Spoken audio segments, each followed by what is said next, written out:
Are you ready to try your hand at placing your very first stock trade? Then check out our free guide, 10 Steps to Choosing Your First Stock to Trade, the Ultimate Beginner's Guide. In this free download, you'll learn how to choose the right kinds of stocks and how to find them, know when to buy your stocks and when to sell them, and you'll learn how to take your very first steps to becoming a stock trader and much more. Grab your free guide now by going to TRADEway.com/guide. That's TRADEway.com/guide.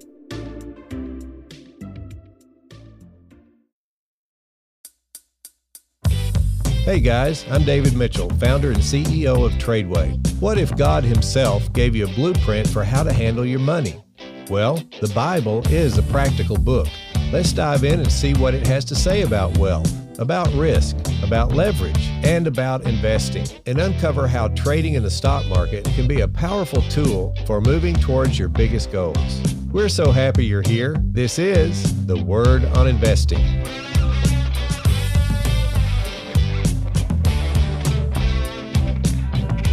Hey guys, welcome back to the podcast. We've been talking about two great attributes that wealth creators have, and one is the entrepreneurial spirit and the willingness to take risk, and the other is patience. And in the last episode, we were in 2 Peter chapter 1, verses 2 through 8, and I'm sure you noticed that there was a little bit of a sequence there. Grace and peace be multiplied unto you through the knowledge of God and of Jesus our Lord. And verse 5 says, and to your faith, virtue, and to virtue, knowledge, and to knowledge, temperance, and to temperance, patience. For if these things be in you and abound, they make you that you shall neither be barren nor unfruitful. I kind of like the way the King James reads. I kid about it all the time. It's like Texan. I mean, it talks about breeches. It talks about victuals. And that last verse, if these things be in you and abound, they make you that you shall neither be barren nor unfruitful. That's like saying they make you where you can't not be successful, or better in Texan, can't not be successful, right? You can't not be successful. That's what it says. So look at the things it mentions in there from last time. Number one, virtue. Now that Greek word for virtue there is interesting. It's arete, and it means valor or excellence. So you have the gift of the faith of Christ, which the Holy Spirit gives you at the moment he regenerates you, right? So you have Christ's faith, but he says add to that gift of faith virtue. Now this means valor and excellence. Valor, what does that mean? It means the ability to take risk and be brave. I mean, that sounds entrepreneurial, doesn't it? And to find excellence. And then that virtue, he says, add to that knowledge. Well, we talk about skill sets all the time. How many episodes of this show have you heard us talk about that God's promise of wealth is a conditional promise? And you got to read in the scripture and find what the conditions are. What are the things we have to do for him to say, okay, then I will give you wealth? Well, we know what they are. We've talked about them so many times, but one of them is skill sets. And the biblical terms for that are knowledge, understanding, and wisdom, and getting instruction, and so forth. We've talked about it many times. So here it lists virtue being added to the faith that God's given us. We add virtue, we add knowledge, that's skill sets, and then we add patience, which is what we talked about last time. I'm going to continue on that word patience this time. But I want you to notice that the faith part is a gift from God. It's by grace. It's undeserved. It's not given to us by anything that we did to deserve it. It's totally free. It's a gift, Ephesians 2:8-9, right? But Ephesians 2:8-9 is followed by Ephesians 2:10. And it says God has ordained that we would also walk in good works. So now, once we have this gift of faith and salvation, and we've been regenerated, which is the cause of our salvation, is that the Holy Spirit regenerated us while we were yet in our sins, hath he quickened us. He is the cause, and everything else is an effect. And as the great Charles Spurgeon said, an effect can never be the cause of the cause. So everything else is an effect. All these other things come from the fact that he saved us. They don't help save us. They are the fruits of our salvation. But we are held accountable to act. There are imperatives in the New Testament, such as lay aside for your children. And then Proverbs says, for your children's children. Those are imperatives. So we're supposed to add virtue, in other words, bravery, valor, risk-taking ability is what that means, and excellence, and knowledge and patience along with the faith that God gave us. We're commanded to do that. So I'm going to take you into another passage for today's show. I want you to turn to Romans chapter 5, verse 3. You might call this a parallel passage to 2 Peter chapter 1, verse 2 and following. But this one has a sequence also, and this one is really important. I love this passage.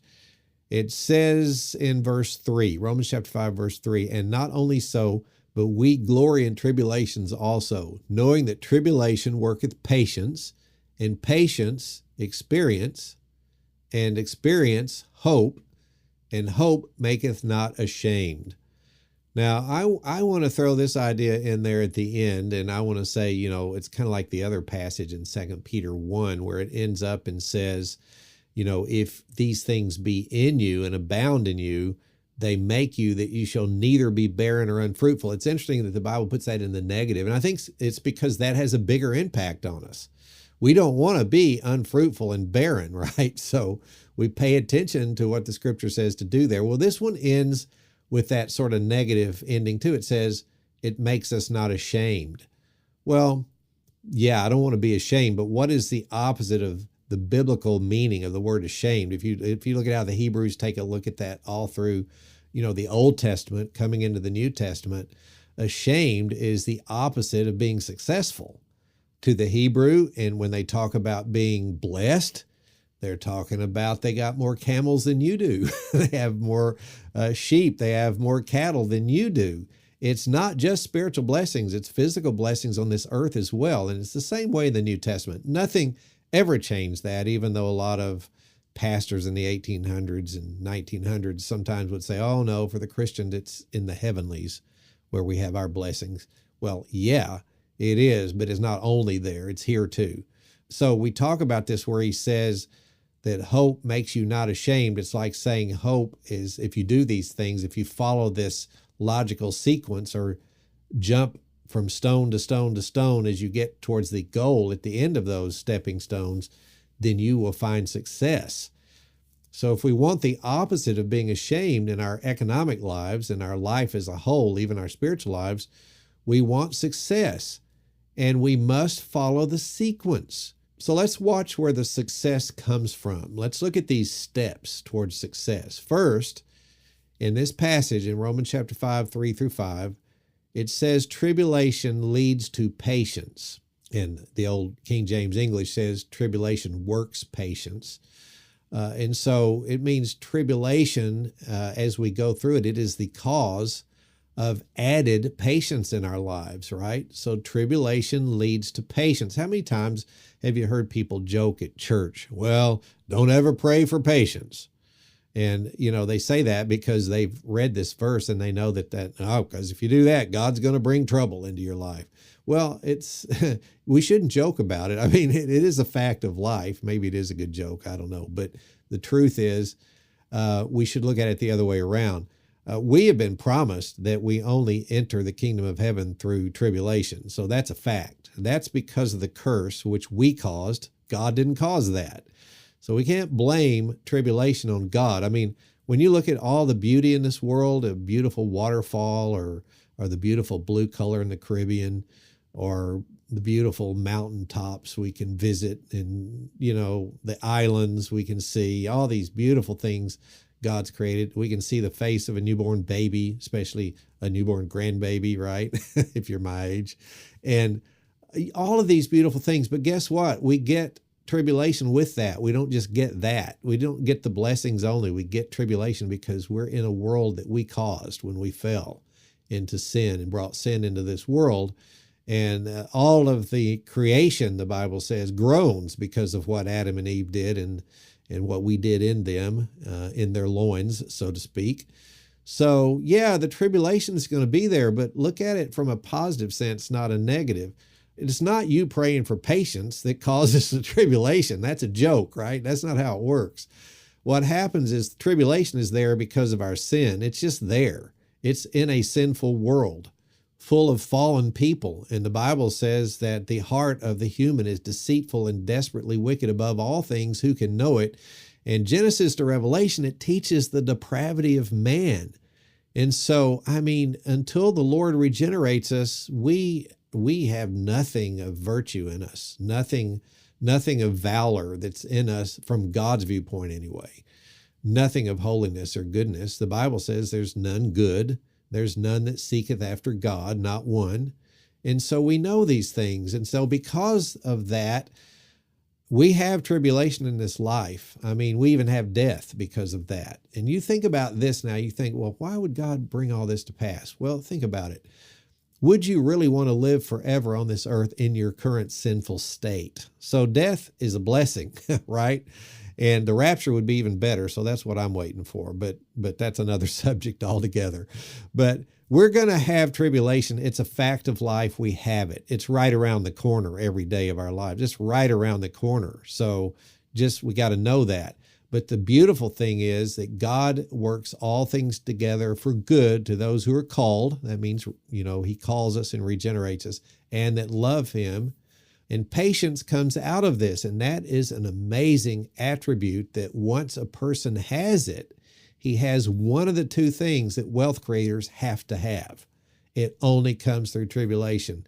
I've taught a lesson before to entrepreneurs about the fact that in the Bible, the first condition of success that God gives is that he's going to bring failure or testing to the entrepreneur before he brings the success. And there are a lot of reasons for that. So we won't be prideful, and so we won't think we're self-made men. And the Lord brings us through trouble first.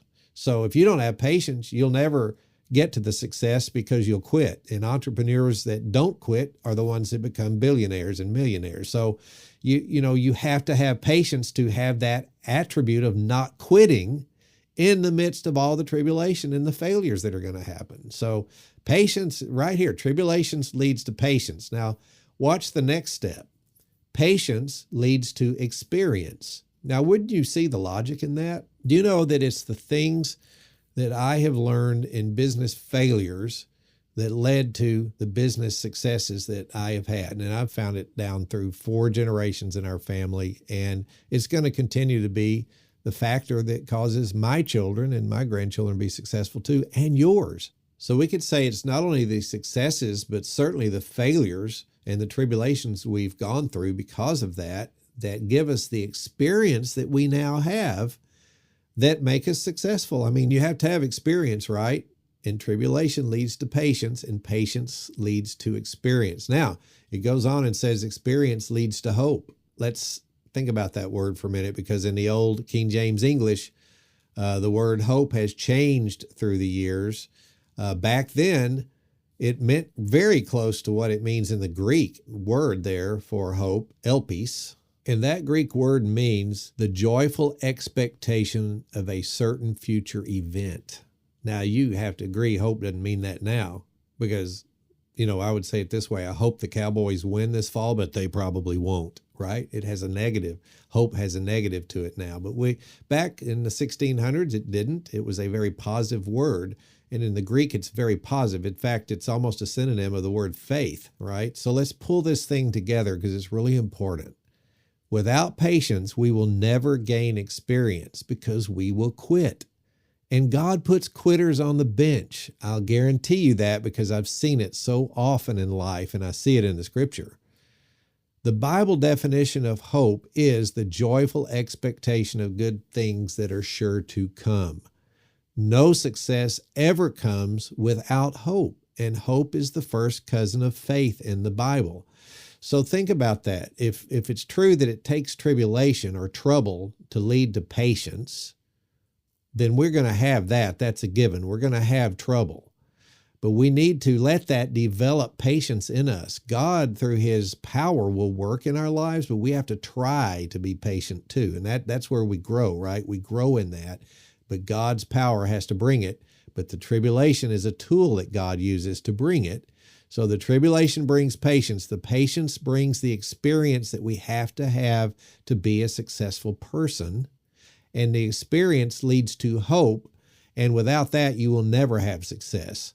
So that joyful expectation of the success has to be there first. Now, listen, how many times have you heard people talk about you can't let yourself be a negative thinker? You can't tell yourself how stupid you are. You can't tell yourself, well, I don't deserve this. Or you can't say, well, they're wealthy because they were born with a silver spoon in their mouth. I mean, they've always had wealth in their family. That's not true. The Bible says every wealthy family came from the dust of poverty. So that's the cop-out. There had to be a person in every family that started the wealth, and that was my great-grandfather in our family, Captain Brown. You probably heard the story.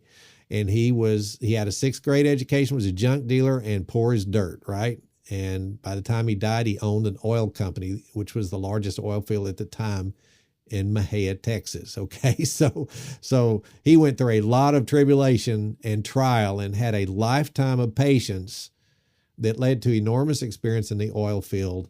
And that experience led to a hope his entire life. He had this vision or this hope that he would find success for his family. And when he was in his late 60s, he did. He owned the oil company and turned it into millions. And so hope led to his success. I mean, because think about it. If you don't have that joyful expectation and you keep telling yourself you don't deserve it, it's going to be a self-fulfilling prophecy.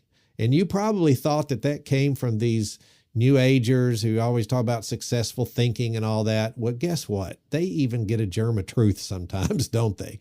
But that truth originated in the scripture. And right here in this passage in Romans chapter 5, starting with verse 3, we see it, that experience leads to hope and hope leads to success. Without hope, you're not going to be successful. So this is what we see. We've got to keep our thought life healthy. We got to stay focused on the Lord and realize it's His business. It's His money. I mean, it's His journey, and we're privileged to walk through that journey with Him, together with Him, and He wants us to, and He takes great joy in it as well. And so we can take a lot of the worry out of our entrepreneurial fear, take the worry out, because it's not our business, it's not our money. And so He is walking through this with us. In fact, it's His business and His money, and we're good stewards together with Him. So we can have that hope that, yes, since God started us out on this journey, He is going to complete this journey with success, and focus on that hope. And that's what leads to the success. All right. So we're going to talk about this just a little bit more detail in the next show. And we're going to look at a little bit larger context that this passage is found in. It's going to be really helpful. So I hope if you enjoyed this show today that you will rate and review it so that people with similar interests can find us. And we look forward to being with you next time, because we're going to finish out this beautiful idea.